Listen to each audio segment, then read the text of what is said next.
Chinese Wuxia novels, traveled to another world and became a Buddhist nun at Mount Emei Book 1. Introducing the plot. In a not-so-distant future, the year 2035, the protagonist is leading a seemingly normal life. On a weekend trip to visit family in Jolla Province, he stops by an AM store to pick up vitamin supplements, unaware that this day will change his fate forever. On his way home, a reckless driver, blinded by a heavy downpour, crashes into his car, leaving him critically injured. The accident places him in a coma, with his body paralyzed and doctors predicting he may remain in a vegetative state. Meanwhile, in a far-off realm known as the world of the gods, the Creator watches over humanity's fragile existence. A vision of impending doom unfolds. An ancient virus is set to resurface on Earth, threatening to annihilate mankind. In an attempt to save humanity from extinction, the Creator sends angels to Earth, searching for worthy individuals to grant them extraordinary powers, offering them the chance to fight against the impending pandemic and secure humanity's survival. In the year 2035, in the Republic of Korea, on a typical Saturday and Sunday at the end of each month, Kim Young-woo would visit his family in the southern region of Jolla. This month, his family had just run out of some nitri vitamins and minerals, so he planned to stop by the multi-level marketing store AM to buy more to bring home. He called a taxi to take him there, and during the ride, he browsed the AM website to check for any promotions or new products. He added the necessary items to his cart and placed an order. The AM staff would pack the items in advance, and all he needed to do was go there, pay and pick them up. This method helped Young-woo save time compared to physically shopping, standing in line to pay, and waiting to collect the goods, especially since AM stores were usually very crowded. After receiving his boxed goods, he took another taxi to head back home.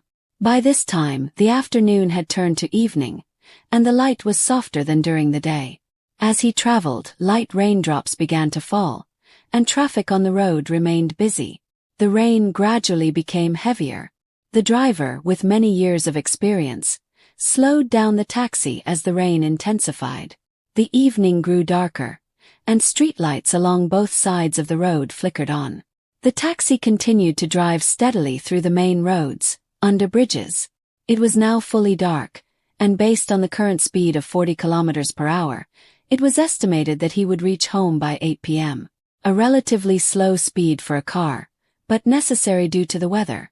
The taxi continued driving steadily through many roads. But at this moment, another car came speeding from the right at an intersection. It seemed as though the driver didn't see the taxi that Young-woo was in. Strangely, the car was going much faster than usual, especially in such rainy weather. And as expected, the inevitable happened. It shot forward and slammed hard into the side where Young-woo was seated. Startled, he shouted, "What's happening?" Seconds later, the taxi spun multiple times before crashing into the guardrail.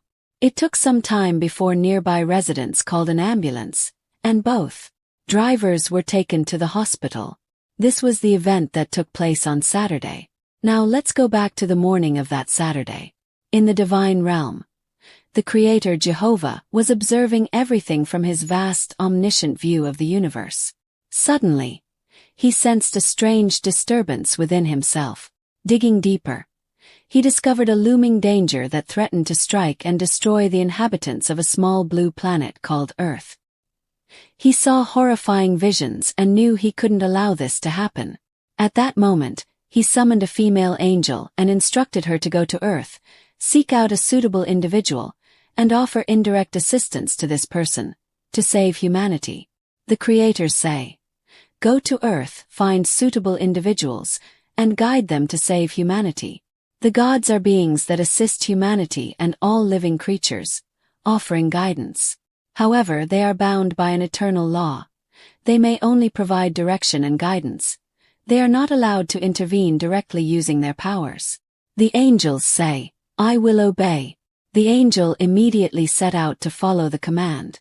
She soared through the heavens across countless galaxies and approached Earth.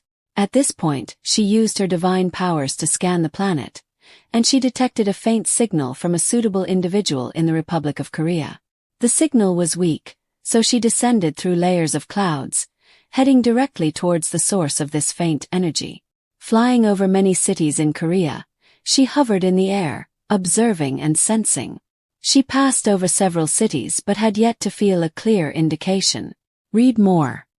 Go to Amazon and search for code B0-7 to continue reading with e-book version.